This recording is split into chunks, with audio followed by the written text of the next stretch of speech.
Hey guys, Farmall here. We're going to take a look at the Stromberg Carlson 420H. I'm probably going to do the chassis first and see if I can get it working, get it recapped, and get it working. The cabinet's not in too bad a shape, but I'm thinking it's probably going to need a respray, refinishing. But the chassis doesn't look too bad. It's dirty, so I'm going to go ahead and get that pulled out of there. Okay, so let's see. To pull the chassis, looks like we got to unplug the speaker here. It doesn't want to come out very easy. Probably been in there for 50 years. Gently coax it out.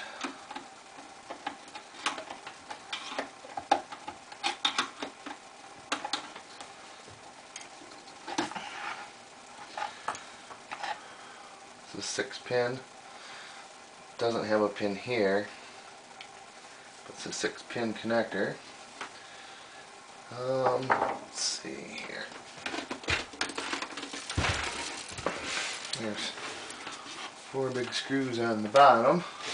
Of course, I imagine you got to pull the knobs first.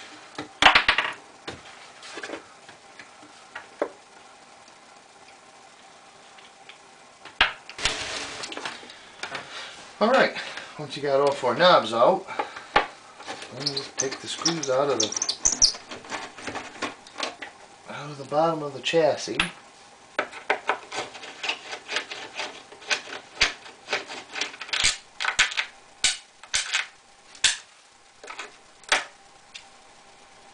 I like to pry the lock washers off too. That way they don't fall off later and get lost.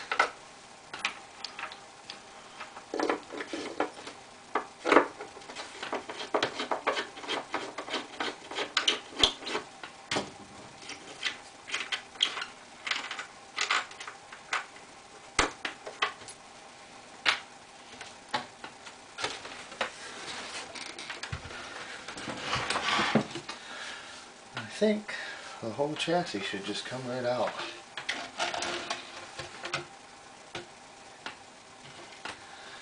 Just like that.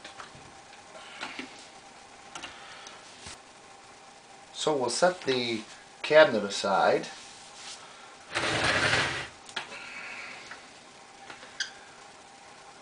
And the dial cord is not broke, but it's a little bit loose.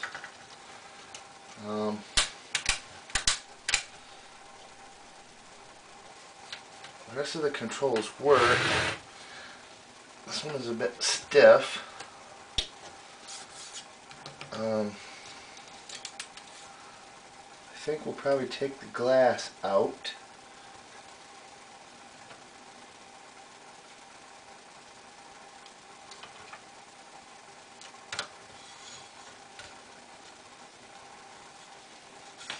We'll take the dial glass out so that I can smash it later when I drop it. No, hopefully that won't happen. It's got like a green felt material in here.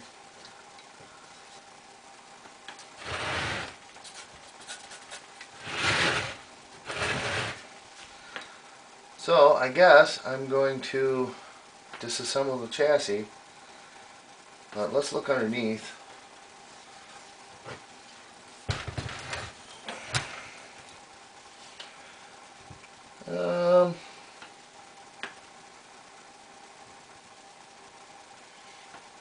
It's mostly original. These have been replaced. This is probably a replacement. This may be a replacement.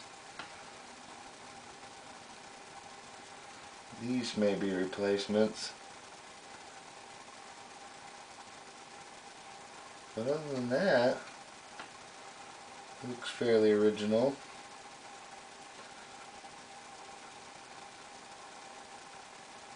Yeah. Alright.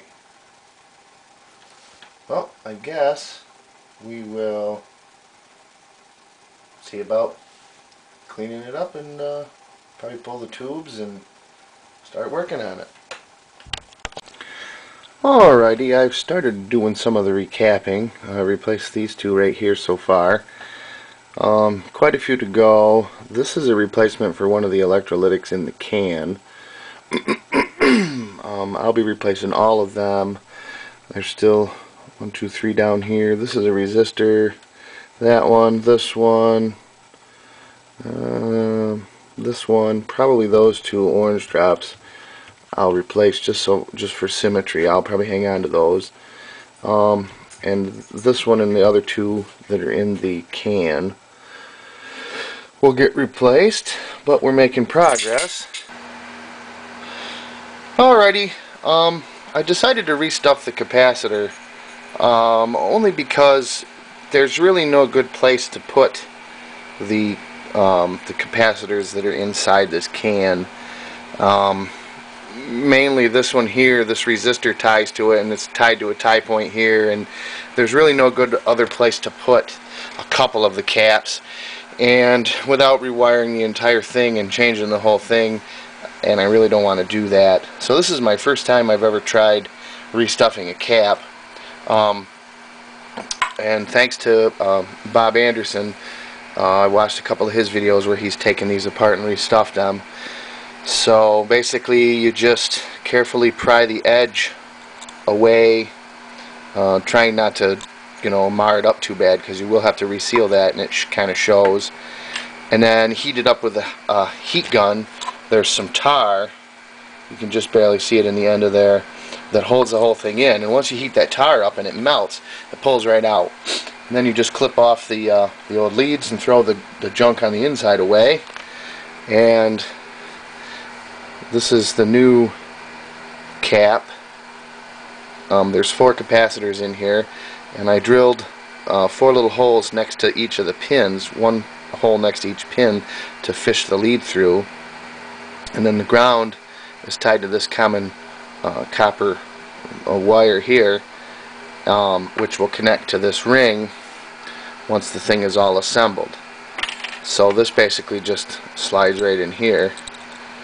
And I wrap some electrical tape around it to kind of keep it, you know, solid from vibrating. You just put that back in there, put the ring back on, and then carefully re-roll that edge and try to make it look as neat as possible. So I will continue with that, and hopefully it won't look too bad when I get it done. Well, I don't think that turned out too bad at all. It's a little chewed up on the bottom, but you'll never see that because it'll be down against the chassis. But the edge turned out really nice. Now, I've opened these up before using wire cutters, you know, and you go around the edge and you do like this, and that really chews up the outside edge. So this time it took a little bit longer, but I just used a little screwdriver, and once you get it started, you know, try not to stab yourself in the hand. Just work your way around, and then I just rolled it back over. You know, this gets it fairly round, and then I kept pressure in on the ring and just kept rolling it up farther and farther and farther until I got it almost all the way over, and that edge was quite crisp. And then I just tapped it down with a hammer, and then I rolled it again. It's got a little boogered up spot right there where it kind of rolled it over a little bit more, but that'll be on the inside and hardly noticeable. The part that shows, I think, came out quite well. So now I think I'll clean this up. Hopefully the numbers won't get rubbed off too bad. Clean this up and polish it and remount it. Okay, so of course I got a little ahead of myself. I got the capacitor done, but the chassis needs some work. So I'm probably going to have to get some paint because it's a really dark brown, and I do not have a really dark brown. But I did clean up the transformer and painted that, and I've taken apart the tuning capacitor, cleaned that all up, and I got to put that back together and lube it. And I've taken apart, this is the pre-selector, for the different channels. And I've taken that all apart. I've cleaned and lubricated this part, and there's two banks of switches that are just basically little brass contacts, and the switch pushes them away from this terminal.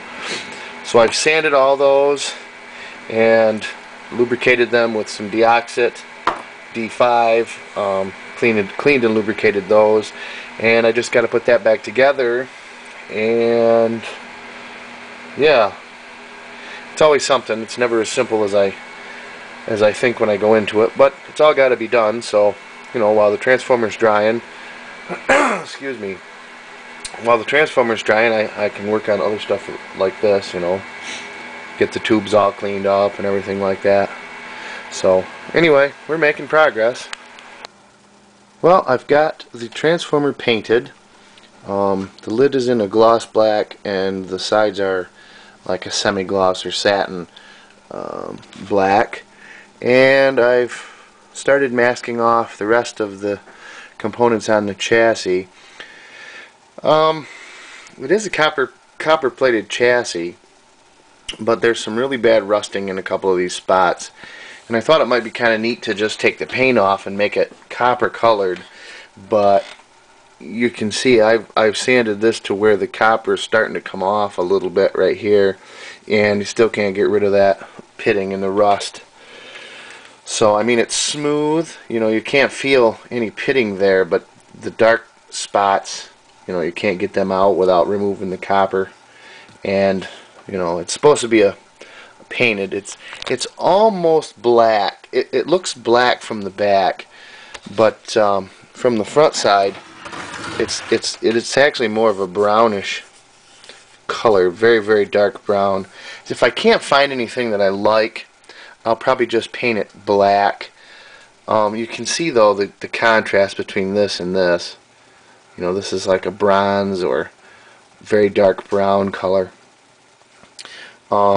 So I'm going to mask off the transformer, and then this little choke, I've raised it. I've took the screws out of it and raised it up so that I can get paint around it, because the wire on the back side is really close where it goes down through the chassis to where this actually has to set. So hopefully I can get some paint around that decent enough. But it is up in the front, so it'll be less, you know, won't be too noticeable with the tubes all in here. I did clean and polish the two IF cans. They came out pretty good. So everything else is masked off. I'm not going to worry about these corners where this steel is bent that holds the foot. I'll just paint those. Yeah, other than that, we're making progress. This is going to get painted black. This was pretty rusty. This is the socket for the tuning eye tube. It goes up in the front like that. But I'll get that painted black and get the rest of the chassis done, and then we'll be ready to reassemble it. Put the tuning cap back on, put the preset buttons back on, and get the speaker out of the cabinet, and we'll fire it up and see if it works. I've done simple things like continuity tests on the transformer, and powered it up to verify that the rectifier works, and it does. Puts out DC. So it should be just a matter of, you know, there might be a couple of mica caps that need replacing, might be a couple bad resistors or something. We'll just have to see.